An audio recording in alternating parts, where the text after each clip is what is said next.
Hello साथियों, नमस्कार। Welcome to planet 4। दोस्तों, अब हालात नियंत्रण से बाहर होते जा रहे हैं। भारत और पाकिस्तान के बीच बॉर्डर पर गोलाबारी शुरू हो चुकी है। दोनों देश युद्ध की ओर तेजी से बढ़ रहे हैं। इसी बीच एक सनसनीखेज खुलासा सामने आया है। पहलगाम हमले में शामिल आतंकियों ने हमास स्टाइल में पर्यटकों को किडनैप करने का प्लान बनाया था। कुछ ऐसी तस्वीरें और बयान सामने आए हैं जो साफ बता रहे हैं कि आतंकी महज गोलीबारी करने नहीं आए थे, उनका मकसद और भी भयानक था। कुछ पर्यटकों ने खुलासा किया है कि आतंकवादी लगातार प्लान की बात कर रहे थे और बार बार हथियार मंगाने की चर्चा कर रहे थे। उत्तर प्रदेश से आई एक महिला पर्यटक ने डरावनी कहानी सुनाई है। वह बाल बाल बचकर कश्मीर से लौट चुकी है। उनका कहना है कि अगर आतंकियों का प्लान ए सफल हो जाता तो शायद कई भारतीय पर्यटक पाकिस्तान समर्थित आतंकियों के हाथों बंधक बन चुके होते। हमले से ठीक पहले जो हुआ वह किसी फिल्म से कम नहीं था। उत्तर प्रदेश की रहने वाली एक महिला पर्यटक ने पहलगाम आतंकी हमले से चंद मिनट पहले आतंकवादियों से बातचीत की थी। उन्होंने बताया कि आतंकी बेहद अजीबोगरीब सवाल पूछ रहे थे, जैसे कि तुम किस धर्म की हो, किस राज्य से आई हो और क्या तुम्हारे साथ कोई पुरुष है। महिला को तभी एहसास हो गया कि कुछ बहुत भयानक होने वाला है। उसने डरने के बजाय आतंकियों से लड़ने का फैसला किया। उसकी आंखों में डर नहीं, हिम्मत थी।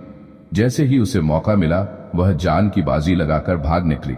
इसके बाद चारों तरफ गोलियां चल रही थीं, चीखें गूंज रही थीं, लेकिन वह मौत को चकमा देकर भागने में कामयाब रही। आज वह महिला जिंदा है, लेकिन जो कहानी उसने सुनाई है वह पूरे देश को झकझोर देने वाली है। यह पूरी साजिश सुनकर रूह कांप उठती है। अगर यह किडनैपिंग सफल हो जाती तो अंतर्राष्ट्रीय स्तर पर भारत के लिए हालात और भी खतरनाक हो सकते थे। लेकिन अब जब यह प्लान फेल हो गया है तो भारत ने बदले की कार्रवाई शुरू कर दी है। आइए समझते हैं कि आखिर खुलासे में महिला ने क्या क्या बताया है। पहलगाम की खूबसूरत वादियों में खून की होली खेलने वाले आतंकियों का वो चेहरा अब सामने आ चुका है जिसने देश को दहला दिया।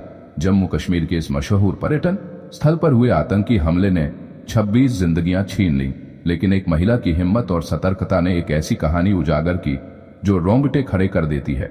उत्तर प्रदेश के जौनपुर की रहने वाली एकता तिवारी, जो अपने परिवार के साथ कश्मीर की सैर पर निकली थी, ने आतंकियों के उस खतरनाक मंसूबे को सुना जिसने उनके दिल में खौफ पैदा कर दिया। एकता ने बताया कि बैसरन घाटी में हमले से पहले ही उनकी मुलाकात उन संदिग्धों से हुई थी जिनके स्केच अब सुरक्षा एजेंसियों ने जारी किए हैं। इन आतंकियों ने न सिर्फ उनके ग्रुप से झगड़ा किया बल्कि फोन पर कोडवर्ड में प्लाने फेल होने की बात भी कही। ये शब्द सुनकर एकता का शक गहरा गया और उनकी सतर्कता ने उन्हें और उनके ग्रुप को मौत के मुंह से बचा लिया। लेकिन सवाल यह है कि आखिर वो प्लाने क्या था जिसके फेल होने की बात आतंकी कर रहे थे। एकता तिवारी की कहानी किसी थ्रिलर फिल्म से कम नहीं। उन्होंने बताया कि 20 अप्रैल को उनका 20 लोगों का ग्रुप पहलगाम पहुंचा था। बैसरन घाटी की ओर खच्चरों पर चढ़ाई के दौरान 2 संदिग्ध लोग उनके सामने आए। इन लोगों ने न सिर्फ उनके सामने आए धर्म के बारे में सवाल किए बल्कि कुरान पढ़ने और रुद्राक्ष न पहनने की बात भी कही। एकता के भाई ने इसका विरोध किया, जिसके बाद नोकझोंक हुई। एकता ने देखा कि इन संदिग्धों का व्यवहार सामान्य नहीं था। वे बार बार उनके ग्रुप की तादाद और पते के बारे में पूछ रहे थे। तभी एक आतंकी का फोन बजा और उसने कुछ दूरी पर जाकर कोडवर्ड में बात की। एकता ने सुना कि वो कह रहा था, प्लाने फेल हो गया, हमें 35 बंदूकें घाटी में भेजनी है। इस बात ने एकता के मन में खतरे की घंटी बजा दी। उन्होंने तुरंत अपने ग्रुप को वहां से वापस लौटने का फैसला लिया। उनकी इस सूझबूझ ने उनके ग्रुप को उस खौफनाक हमले से बचा लिया जिसमें बाद में 7 और लोग घायल हुए और कई परिवार बिखर गए। एकता के पति प्रशांत तिवारी ने भी इस घटना की पुष्टि की। उन्होंने बताया कि वैष्णो देवी के दर्शन के बाद उनका ग्रुप कश्मीर की सैर पर निकला था। एकता ने उन्हें उस संदिग्ध शख्स के बारे में बताया जो कुरान पढ़ने की जिद कर रहा था। जब ग्रुप ने वहां से लौटने का फैसला लिया तो उन संदिग्धों ने झगड़ा शुरू कर दिया। प्रशांत के मुताबिक इन लोगों का बार बार कुरान और पते पूछना ही सबसे बड़ा संदेह का कारण था। एकता ने उस शख्स की तस्वीर भी अपने फोन में कैद कर ली थी, जो बाद में जारी किए गए स्केच से मिलती जुलती निकली। सुरक्षा एजेंसियों ने अब 3 आतंकियों के स्केच जारी किए हैं जिन पर 20-20 लाख रुपए का इनाम रखा गया है।